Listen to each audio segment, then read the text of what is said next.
All right. Welcome back to the channel. We're about to get started and finish up what Harold pierced the veil. He's my guy of the hour this season. He ends up telling us a whole bunch of juice that is really sparking all of my memories from what I read in this Holy Megillah. We read a little bit from part 2. It's really important. The essentials of a psychic or astral mirror are desire and form with such light from the mind as is connected with desire and form. He says the material of which the psychic mirror is composed is astral, and this is made visible in its own world by the backing or enforcing of desire. Similarly, as the backing of a looking glass makes the mirror. So all that's highlighted is what we read in the end of the last video I posted as psychic mirrors. So if you want to pause the video and read that, you can. But we're getting ready to read the rest of it. And it's heavy. I'll just give a quick breakdown. He ends up saying that the matter of the physical world, because he's comparing physical world mirrors to the psychic world mirrors. If this is your first mirror talk, you have to know what he said about the 1, 2, 3 surface mirrors and what the symbols of those 3 mirrors are and what they represent: the physical, the astral, the mental mirror world, and the spiritual mirror world is the crystal globe. So I don't want to spend too much time on it if you already know, but he ends up even just that right there, man, this is so juicy. It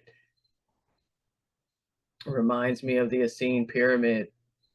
And so we already read about the physical mirror, the dense body, and how that mirror works. And now this is the emotional body that we're reading about now, the psychic world mirror.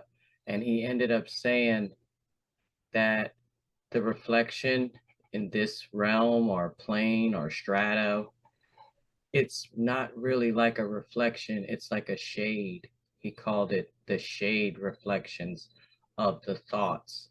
Okay. And I'm connecting it with, like I said, the emotional body, because he says the difference between the physical world mirror and the psychic world mirror is that when we move from in front of the mirror in the physical world, there's no image anymore. But in this psychic world mirror, the image is still there and it is animated. It's still moving in whatever form the thought, whatever the thought was thinking, it still keeps moving even after, I guess, you're not thinking about it anymore. He says, but in the mirrors of the psychic world, the shade reflections of the thought reflected in the astral world continue after the first reflection may have ceased or been removed. And they differ from the first reflection in this, that the reflection of the thought is animated and varies its movements. But the shade reflections of the reflected image retain the form and perform automatically the movements made while the image remained and was reflected on it. So it's a lot. You're going to have to read this a few times. Each time I read it, I'm starting to see like more and more light on it. So here we go. This is where we left off. In the physical world, our idea of space is that of distance. And to our sense of vision, objects appear in size proportionate to their distance. The idea of space is not absent from the physical or astral world and its reflections, but space is not appreciated as distance. To our notions, it may be expressed by such words as plane, realm, or stratum. Any image or reflection in the physical world is seen while the object remains within seeing distance. Objects and their reflections in the astral world can be seen if the seer is on the plane on which those objects or their reflections are. Our notions of distance and its measurements by feet or miles should not be applied to the psychic or astral world. The astral world is graded according to planes, realms, or strata, and all images or reflections existing in or reflected by any plane can be seen there without regard to distance. To illustrate, an image or reflection in one plane might lie next to another in the plane above it or below it, but each would be unaware of the other's presence so long as they each remained in a different stratum. For a seer to become aware of or see the objects or reflections, it would be necessary to enter or reach its particular plane. In the physical world, our idea of going to an object is by shortening or removing the distance, which is by movement. Not so in the astral world. One passes from plane to plane of the psychic world by the principle of desire and sees there the images or reflections as he raises or lowers his desire. According to the nature of his desire will he see the objects, the image and reflections on any plane of the astral world. He says the psychic or astral world is a double-faced mirror. Each face of the mirror has many grades or planes. The astral world as a mirror reflects the thoughts of the mental world and the things of the physical world. There are numerous interplays between the reflections of images and the reflections of reflections from plane to plane, and between the upper and the lower sides of the psychic or astral mirror. It requires some discrimination to distinguish between the reflections and the objects reflected and the reflections of the reflections in the mirror of the physical world. It requires still more discrimination to know how to distinguish between the images, their reflections, and the shade reflections from the mirrors in the astral world, and to be able to know on which of the planes that is which one sees. The purpose of psychic mirrors is the same principle as that of physical mirrors, but whereas physical mirrors turn or throw back images of physical objects in the physical world, psychic mirrors hold over and throw back at us the actions and desires of the astral world. We may conceal the desire which prompts an action in the physical world, but the action as and how resulting from the object of desire is seen and reflected in the mirrors of the psychic world. The psychic mirrors on their different planes of the astral world hold over or throw back at us the desire images or reflections as we make them, or they reflect them in the psychic mirrors of the various planes of the astral world. These reflections are thrown back or precipitated into the physical world and can cause impulse to action in the physical world. This impulse to action causes conditions which bring sorrow or joy, suffering or happiness. Not knowing the connection between that which happens and its cause, we are not able to see the cause of the condition or occurrence, or shall not see it unless we use the present occurrence as a reflection to trace back the occurrence to its cause. So that's talking about doing that. I remember I read a paper called The Dream of Scipio, and he talked about doing this every night, like going over your day, because it'll help you in your next life. He was saying something like that, like you won't have to spend so much time going through each of your lessons when you get to the next life. And so The Dream of Scipio, this is reminding me of that, but it's also reminding me of the conditions in El Kush, because that's now called the first heaven. Now, this used to be the first heaven, so everything that happens in El Kush can be happening here and now on this world if we get the vibration back to that level. And so, or up to that level. Anyhow, so this is still reminding me of, like I said, the conditions in El Kush, because that's why Mecca Isa is on my mind with this. Not just because of the crystal ball. And the next part I want to read about the spiritual world, the mind mirrors of the spiritual world symbolized by crystal spheres. I can't wait to get there, but that's going to come on the next video. But Mekieza also got her crystal ball in El Kush. So I want to jump over there and read that really quick.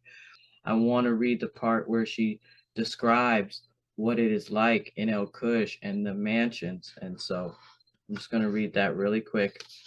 Reading from chapter 87.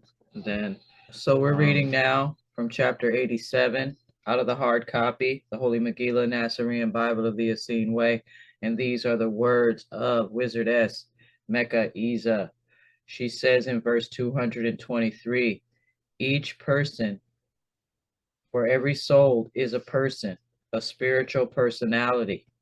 In El Kush, each person in El Kush has access to the shared group reality of El Kush, and also a personal mansion of many rooms. I use the word mansion to convey the idea of a personal abode of many chambers, each chamber or room being for a different purpose. For example, there is a different room linked specifically to each different incarnation one has lived. She says in verse 226, one can choose. Nobody ever forces such a choice to enter that room and study various aspects of that incarnation, looking for greater insights and realizations to aid our ongoing spiritual development. Although I am referring to this chamber as a room, it is not a room confined to a specific amount of space, and one can conjure what one sees in the room by simply deciding what one wants to see and work on. So this does sound like what he was saying, that you don't move around, space is different, distance is different in the astral realm. It's just about desire. So she says you just got to decide what one wants to see and to work on. And behold, within any one of these rooms, there are various related rooms, and only you decide which to enter, and you can exit simply by wishing to. There is nothing scary or nightmarish about it, and you are always in full control. So, for example, I can enter the room dedicated to one of my past incarnations, and in that room can enter a room that is dedicated to all of my life experiences related to any particular other person that I knew in that lifetime. Sure. She says, there I can review in a position of invisible bystander any of the interactions that I had with that person, looking to learn lessons from the past to aid my future soul development. Furthermore, from that room or chamber dedicated to my interactions with that particular person, I can enter another room that enables me to study how those interactions affected that person and others, seeing how the ripples of these interactions waved outward to alter the group experience of the whole world or any chosen aspect of the world. Now, she says in verse 232, behold, I have briefly described a few rooms and rooms within rooms of the personal mansions of many rooms. The few examples of countless possible examples that I have thus far given are related to doing personal work, learning lessons that aid our ongoing work of soul development. But I will also have you know that there are rooms and rooms within those rooms dedicated to play and fellowship. One of those rooms is that which I call visiting friends and relatives from past incarnation for present moment fellowship. She says, in the room called visiting friends, I skipped to verse 237. In the room called visiting friends and relatives from past incarnation for present moment fellowship, you are not simply observing past interactions to learn from, nor are these visitations mere fantasy. Rather, Jaja and Elohim so designed the multi-layered universe and multi-layered soul so that below or perhaps above the conscious awareness of any particular person living in a particular incarnation, there is this ability to simultaneously visit and fellowship with other souls in these rooms.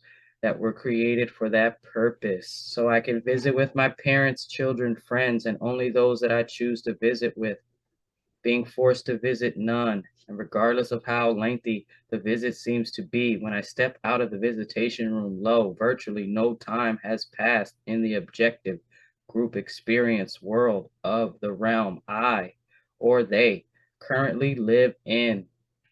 Man, it's even more juice. She goes on, but I'm gonna stop right there. I just wanted to show you right there where what Percival said is right there about the different layers, perhaps above the conscious awareness of any particular person living in a particular incarnation. There's the ability to simultaneously visit. So the multi-layered soul and a multi-layered universe is what he was saying right here, where he said the psychic or astral world is a double-faced mirror. Each face of the mirror has many grades or planes. Yeah. Thank you, Mr. Pierce DeVale. He's really bringing it into a full picture of these. I'll just say how Mekieza said it, the multi-layered universe and the multi-layered soul, because we're in the image and the likeness of everything. It goes back to that mandala, the pattern, like a fractal. All right, getting out of here, guys. Thanks for watching, and take a look at yourself and make that change.